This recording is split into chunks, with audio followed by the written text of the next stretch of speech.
Hello नमस्कार, welcome to Gargi news India. मैं आस्था शर्मा। आइए आज की बड़ी खबरों के बारे में जानते हैं। भारत अमेरिका संबंधों को लेकर विदेश मंत्री एस जयशंकर और अमेरिकी सीनेटर मार्को रूबियो के बीच फोन पर बातचीत हुई। इस बातचीत में व्यापार और रक्षा सहयोग को और मजबूत करने पर चर्चा की गई। कांग्रेस भारतीय राष्ट्रीय कांग्रेस ने मनरेगा श्रमिकों को संगठित करने के लिए काम मांगो अभियान शुरू करने की घोषणा की है। यह अभियान देशव्यापी मनरेगा बचाओ संग्राम का हिस्सा है, जिसका उद्देश्य महात्मा गांधी राष्ट्रीय ग्रामीण रोजगार गारंटी अधिनियम के तहत काम और मजदूरी से जुड़े संवैधानिक अधिकारों को बहाल करना है। वेटरन्स डे के अवसर पर राष्ट्रपति द्रौपदी मुर्मू ने पूर्व सैनिकों को श्रद्धांजलि दी। उन्होंने कहा कि हमारे पूर्व सैनिकों का शौर्य, समर्पण और बलिदान हर भारतीय को निरंतर प्रेरित करता है।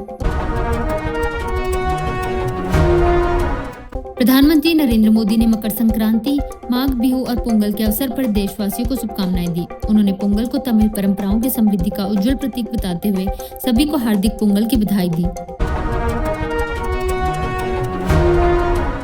भारतीय सेना प्रमुख जनरल उपेंद्र द्विवेदी ने कहा है कि यदि समाज में स्वीकार्यता हो तो सेना इन्फेंट्री में महिलाओं की भर्ती के लिए पूरी तरह तैयार है। उन्होंने बताया कि मेडिकल, नॉन टेक्निकल और आर्मी एजुकेशन कॉपर्स पहले ही महिलाओं के लिए खोले जा चुके हैं, जबकि पिछले साल बठिंडा में all women sky diving display team का गठन भी किया गया है।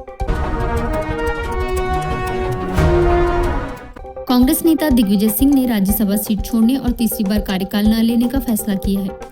यह निर्णय मध्य प्रदेश कांग्रेस एससी विभाग के अध्यक्ष प्रदीप अहिरवार के अनुरोध के बाद लिया गया, जिन्होंने अनुसूचित जाति समुदाय के प्रतिनिधि को मौका देने की अपील की थी। भारतीय जनता पार्टी के नेता नितिन नवीन को 20 जनवरी को औपचारिक रूप से भारतीय जनता पार्टी का अध्यक्ष चुना जाएगा। इस मौके पर भाजपा शासित राज्यों के सभी मुख्यमंत्री, उप मुख्यमंत्री, राज्य इकाइयों के अध्यक्ष और राष्ट्रीय पदाधिकारियों को नामांकन प्रक्रिया के लिए नई दिल्ली में उपस्थित रहने को कहा गया है। रक्षा मंत्री राजनाथ सिंह ने 10वें सशस्त्र बल वेटरन्स दिवस पर कहा कि ऑपरेशन पवन में भारतीय सैनिकों के योगदान को सरकार खुले दिल से स्वीकार करती है और उसे औपचारिक मान्यता देने की प्रक्रिया चल रही है। उन्होंने यह भी कहा कि श्रीलंका में भारतीय सेनाओं को भेजने का पूर्ववर्ती सरकारों का निर्णय बहस के दायरे में है। जम्मू कश्मीर के काठवा जिले में सुरक्षा बलों ने तलाशी अभियान तेज कर दिया है। आतंकी की मौजूदगी की सूचना के आधार पर बिलावर तहसील के नजौटे वन क्षेत्र में अभियान शुरू किया गया। इस दौरान इलाके में कई गोलियों की आवाजें भी सुनी गई। प्रधानमंत्री नरेंद्र मोदी ने कहा कि पोंगल एक वैश्विक त्योहार है, जिसे दुनिया भर में तमिल समुदाय बड़े गर्व और उत्साह के साथ मनाता है। केंद्रीय मंत्री एल मुरुगन के आवास पर पोंगल समारोह में शामिल होते हुए प्रधानमंत्री ने कहा कि यह पर्व किसानों की मेहनत का उत्सव है और धरती व सूर्य के प्रति कृतज्ञता व्यक्त करता है। चुनावी झटके के बाद सुलह के संकेत देते हुए लालू प्रसाद यादव अपने बेटे तेज प्रताप यादव के संक्रांति भोज में शामिल हुए। इस मौके पर तेज प्रताप यादव ने कहा कि हमारी राजनीतिक विचारधाराएं भले अलग हो, लेकिन हमारी सांस्कृतिक जड़ें एक हैं। अन्य बातों को लेकर समय आने पर सबको जानकारी मिल जाएगी, जब उनसे भारतीय जनता पार्टी के साथ हाथ मिलाने के सवाल पर पूछा गया। अमेरिका के राजदूत सर्जियो गौर ने राष्ट्रपति द्रौपदी मुर्मू को अपने परिचय पत्र प्रस्तुत किए। राष्ट्रपति भवन में आयोजित एक समारोह में राष्ट्रपति द्रौपदी मुर्मू ने उनके परिचय पत्र स्वीकार किए। यह जानकारी राष्ट्रपति कार्यालय द्वारा जारी बयान में दी गई। कांग्रेस नेता दिग्विजय सिंह राज्यसभा की सीट खाली करने जा रहे हैं और तीसरे कार्यकाल के लिए चुनाव नहीं लड़ेंगे। यह फैसला मध्य प्रदेश कांग्रेस एससी डिपार्टमेंट के अध्यक्ष प्रदीप अहिरवार के अनुरोध के बाद लिया गया। कांग्रेस ने भारतीय जनता पार्टी पर कम्युनिस्ट पार्टी ऑफ चाइना के साथ संबंधों को लेकर दोहरा मापदंड अपनाने का आरोप लगाया है। कांग्रेस ने मांग की बीजेपी और सीपीसी के बीच हुई बंद कमरे की बैठकों की सार्वजनिक जानकारी दी जाए और यह स्पष्ट किया जाए कि क्या ऑपरेशन सिंदूर के दौरान पाकिस्तानी को चीनी सेना के कथित समर्थन का मुद्दा इन बैठकों में उठा था या नहीं। केंद्रीय गृह सचिव ने राज्यों से अधिक आईपीएस अधिकारी को केंद्र सरकार में प्रतिनियुक्ति पर भेजने को कहा है, जबकि सुप्रीम कोर्ट के निर्देश इसके विपरीत हैं। सुप्रीम कोर्ट ने पहले केंद्र को आदेश दिया था कि केंद्रीय सशस्त्र पुलिस बलों के शीर्ष पदों पर आईपीएस अधिकारियों की प्रतिनियुक्ति को क्रमिक रूप से कम किया जाए। अमेरिका की टैरिफ लगाने की धमकी से भारत ईरान संबंधों और ब्रिक्स से जुड़ी योजनाओं पर दबाव बढ़ता नजर आ रहा है। सरकारी सूत्रों ने बताया कि बाहरी आर्थिक कारणों का हवाला देते हुए भारत चालू वित्त वर्ष में ईरान के साथ अपने व्यापार को और कम करने की तैयारी कर रहा है।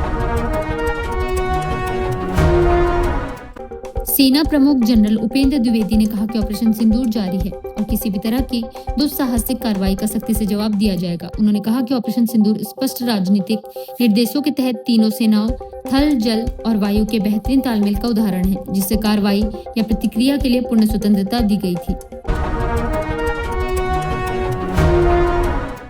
भारतीय सेना ने लाइन ऑफ कंट्रोल पर काउंटर अनमैन्ड एयरक्राफ्ट सिस्टम यानी ड्रोन रोधी प्रणाली सक्रिय कर दी है। यह कदम पीर पंजाल वैली के राजौरी डिस्ट्रिक्ट में कई ड्रोन देखे जाने के बाद उठाई गई।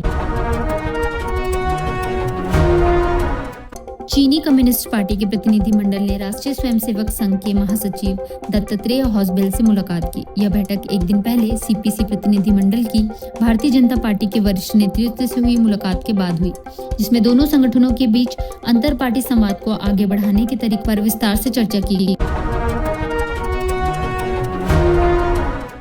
गणतंत्र दिवस के अवसर पर राष्ट्रपति भवन में होने वाले एट होम समारोह में अष्टलक्ष्मी राज्यों का उत्सव मनाया जाएगा।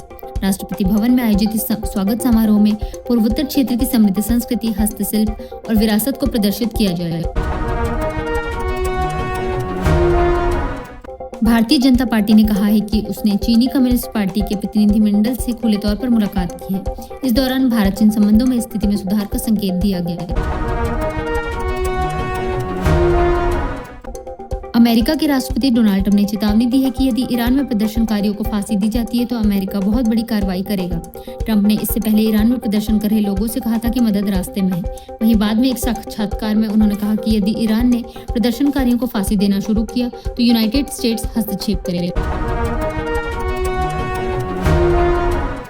पाकिस्तान डॉलर से जुड़े स्टेबल कॉइन को लेकर वर्ल्ड लिबर्टी फाइनेंशियल के साथ साझेदारी करने जा रहा है। समझौते के तहत world liberty financial state bank of Pakistan के साथ मिलकर अपने $1 से जुड़े स्टेबल कॉइन को एक विनियमित डिजिटल भुगतान ढांचे में एकीकृत करेगा, जिससे यह टोकन पाकिस्तान की अपनी डिजिटल मुद्रा प्रणाली के साथ काम कर सकेगा।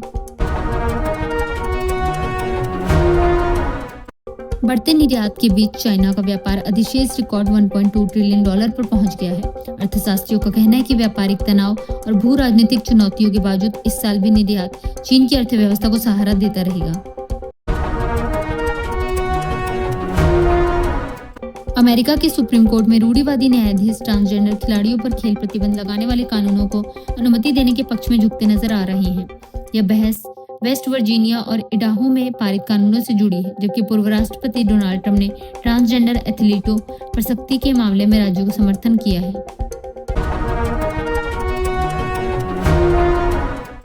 कड़ाके की ठंड के बीच रशिया ने यूक्रेन के बिजली ग्रिड पर एक और बड़ा हमला किया है। यूक्रेन के राष्ट्रपति वोलोडिमिर जेलेंस्की ने सोशल मीडिया पर बताया कि रूस ने रात भर में 8 क्षेत्रों को निशाना बनाते हुए लगभग 300 ड्रोन, 18 बैलिस्टिक मिसाइलें और 7 क्रूज मिसाइलें दागी।